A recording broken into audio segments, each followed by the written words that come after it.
Seconds. I am very happy to have this opportunity to meet you.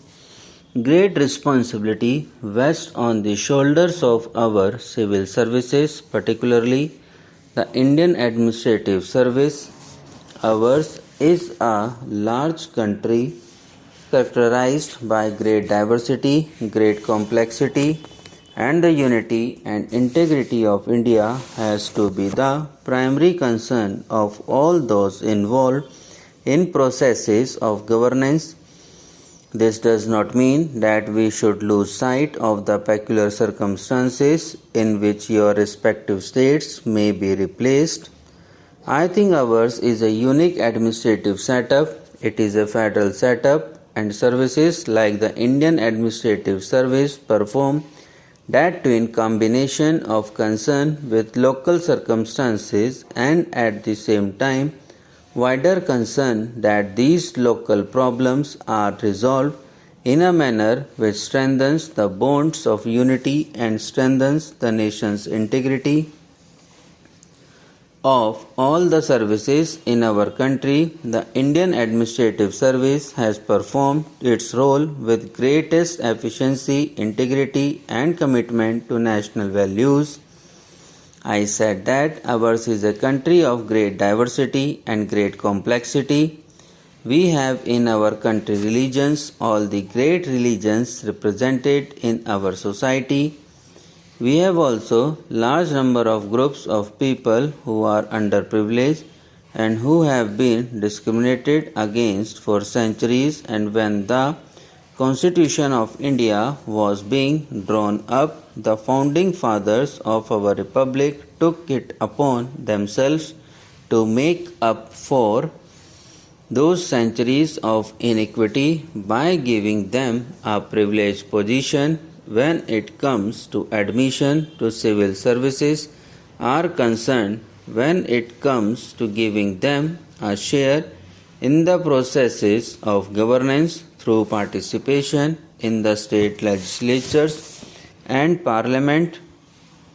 It is therefore very essential that our civil servants should be aware of the extreme complexity of managing an entire country of India's diversity.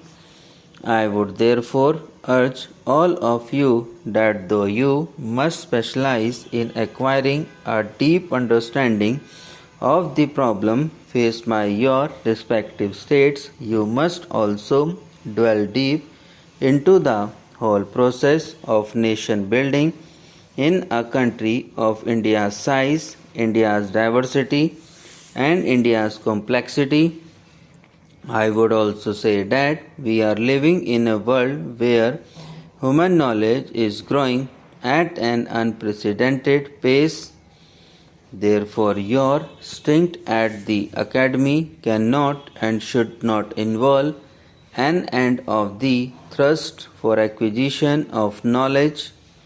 I think our training modules suggest that life has to be one of the continuous process. Our country has been growing at a handsome rate in the last 15 years. Ever since the reform program was launched, our growth rate has averaged about 6 to 6.5%. In recent years, we have improved upon that performance.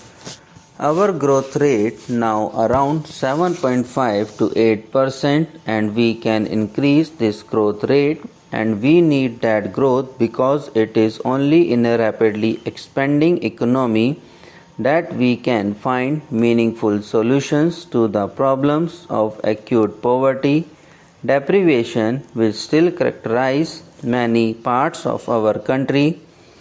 And if growth is not there, the whole process of redistribution of incoming wealth becomes a zero-sum game, and when social processes become zero-sum games, they give rise to great degree of anger, frustration, and therefore we need this vibrant growth to provide the wherewithal in which redistributing processes can become a positive sum game and not a zero sum game, and therefore understanding of the process of growth, particularly paying attention to the need of rural development, paying particular attention to the delivery of basic social services such as health, education, or the management to the municipal and Panchayati Raj institutions.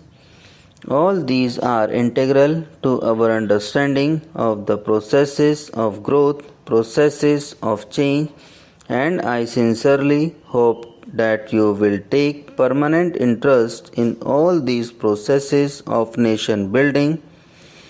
When I took at the civil servants in the British time, there is one thing which strikes me. Many of them, although they came to our country from far away distant land, many of them spent lot of time in understanding the sociology and economics of how India's rural dynamic works. I think of late probably because people don't stay in jobs long enough. Therefore, I think that depth of knowledge that our civil servants need to understand processes of change, particularly in the rural sector, the problems of disadvantaged community, scheduled castes, scheduled tribes, they do not receive the attention that they deserve. That's why you have tensions in rural India, the Naxalite problems. These are problems which have several dimensions. A law and order dimension is important, and no state can really neglect the enforcement of law and order and also enforcement of the rule of law in our country. But you must also recognize that there are, I think, underlying tensions arising out of the fact that not all sections of our society get an equitable share or the benefits of growth, benefits of development, and therefore I think you have to pay particular attention to being the custodians of the well-being of the weaker sections. Subscribe now and press the bell icon. Never miss an update.